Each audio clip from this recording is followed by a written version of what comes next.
우리는 어떻게 집중력을 높일 수 있을까요?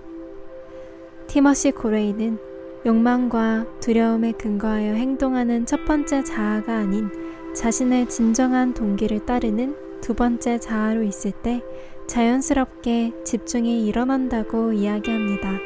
오늘은 지금 여기 13-6호에 실린 글 중 하나인 셀프 E, 의도적인 노력이 필요 없는 상태에 대해 들려드리겠습니다. 스포츠와 일에 있어서 우수한 성과를 내는 데는 하나의 공통된 요인이 있다. 그것은 바로 집중이다. 집중. 그것은 무슨 일을 하든지 최상의 성과를 얻기 위해서는 꼭 필요한 요소다. 집중은 모든 생물이 태어날 때부터 갖추고 있는 근원적인 능력이다. 우리는 주의를 집중함으로써 세상과 접촉한다. 집중을 하지 않고는 무엇을 알 수도 이해할 수도 없다. 따라서 배우고 이해하고 일에 숙련되기 위해서는 집중할 수 있어야 한다. 자신이 하는 일에 온전히 주의를 기울일 때 자기 방해가 소멸되고 자신이 가진 역량을 모두 활용할 수 있다.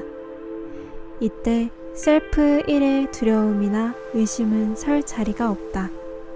스포츠 선수들은 종종 강한 집중의 상태에서 플레이하는 것을 무념의 상태에서 플레이하는 것이라고 말한다.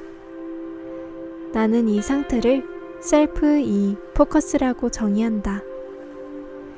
이 수준의 집중에 이르면 노력하지 않아도 최고의 플레이를 할 수 있다. 마치 마법과 같다.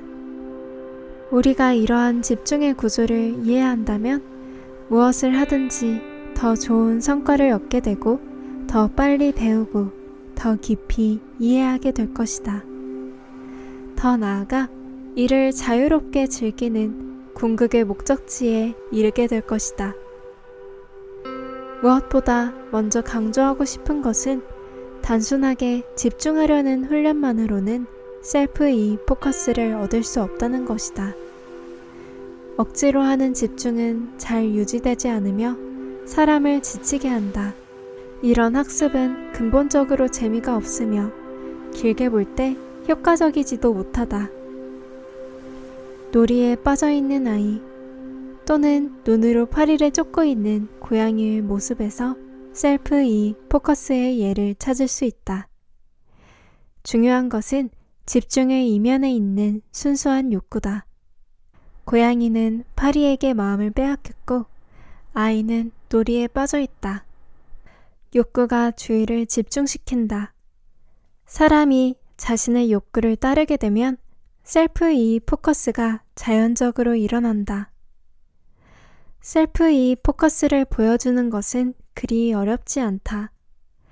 테니스 코칭을 할 때 나는 학생에게 다음과 같은 지시를 내리기도 한다.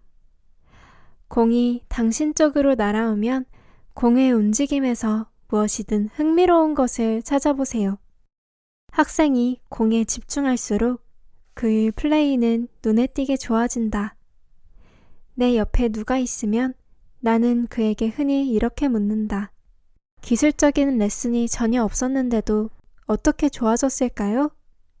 당신이 그의 주의를 돌렸기 때문입니다. 나는 다시 묻는다. 어디서 어디로 주의를 돌렸다는 것이지요? 공을 어떻게 쳐야 좋을지에 대한 주의를 다른 데로 돌리게 했습니다. 결과에 대한 것에서 다른 곳으로 주의를 돌리게 했습니다. 최근 나는 내가 코칭을 하고 있는 한 관리자에게 이런 질문을 해보았다. 일을 할 때 당신이 집중하도록 도움을 주는 것은 무엇입니까? 또 집중을 방해하는 것은 무엇입니까? 그는 대답했다.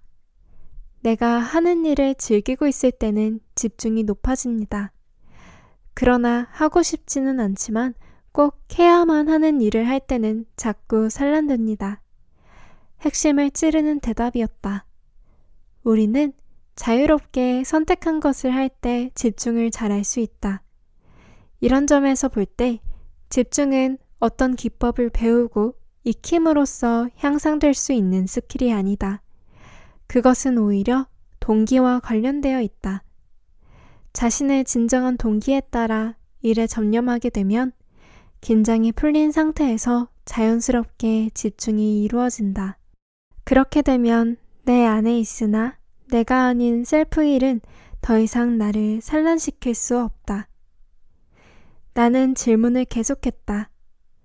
업무 중에 당신을 산란시키는 것은 구체적으로 어떤 것들인가요? 사실 나는 여러 개의 과제를 동시에 수행하는 경우가 많은데 이 과제들은 서로 먼저 해달라고 경쟁하는 듯 합니다. 하다가 중단한 일을 모두 잊고 당면한 특정한 일에 주의를 모을 수 있을 때 나는 가장 잘 집중할 수 있습니다. 그가 과제 간의 경쟁이라고 표현한 것은 우리를 산란시키는 요인에 대한 절묘한 표현이다. 셀프 E는 언제나 한 개의 과제만을 갖는다. 과제가 무엇이든지 그것에 집중한다. 그러나 여러 과제 간에 우선순위가 결정되지 않았거나 우선순위가 자꾸 바뀐다면 집중은 이루어지지 않는다. 셀프 E 포커스가 이루어지면 마치 마법과 같은 일이 일어난다. 인위적인 노력 없이 저절로 행동이 일어난다.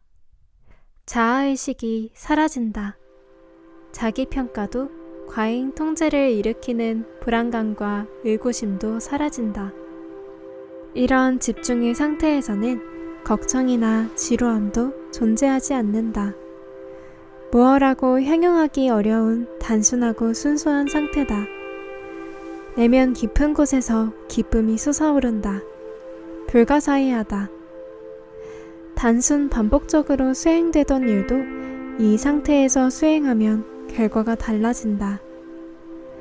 어떤 리듬에 따라 비인위적인 행위가 일어나고 그로써 기쁘고 만족스러운 결과가 만들어진다. 미하이 칙센트미하이는 그의 놀이와 일에 관한 독창적인 책 건태와 불안을 너머에서 이 상태를 플로우 상태라고 불렀다. 플로우 상태에서는 내적 순서에 따라서 한 행위가 끝나면 다음 행위가 이어진다. 행위자가 어떤 의도적인 노력을 할 필요가 없는 것처럼 보인다. 그 상태에 있는 사람은 마치 물이 흐르는 것처럼 한 상태에서 다음 상태로 흘러가는 것을 경험한다. 그 흐름 속에서 그는 자신의 행위를 통제하고 있다. 그 흐름 속에는 나와 내가 아닌 것, 자극을 주는 것과 반응하는 것, 그리고 과거, 현재, 미래의 구분이 거의 없다. 나는 테니스 코트에서 학생이 공에 완전히 집중한 상태에서는 두려움과 의구심이 사라진다는 것을 항상 보아왔기 때문에 누구보다도 집중력의 위력을 신뢰한다. 내적 방해와 과잉 통제가 사라지면 공을 치는 자세는 눈에 띄게 자연스러워지고 기쁨과 여유가 보이기 시작한다. 테크닉과 스킬은 물 흐르듯 자연스럽게 향상된다.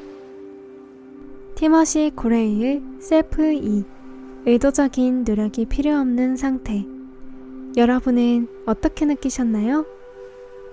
셀프 E 포커스가 이루어지면 인위적인 노력 없이 저절로 행동이 일어나고 그로써 기쁘고 만족스러운 결과가 만들어진다는 말씀이 인상 깊게 다가옵니다. 이 원리를 자신의 마음을 관찰하는 데 사용해보면 어떨까요? 즉, 지금 내 마음에 작용해서 흥미로운 점은 무엇인가? 라는 질문과 함께 그럼 다른 기사로 찾아뵙겠습니다.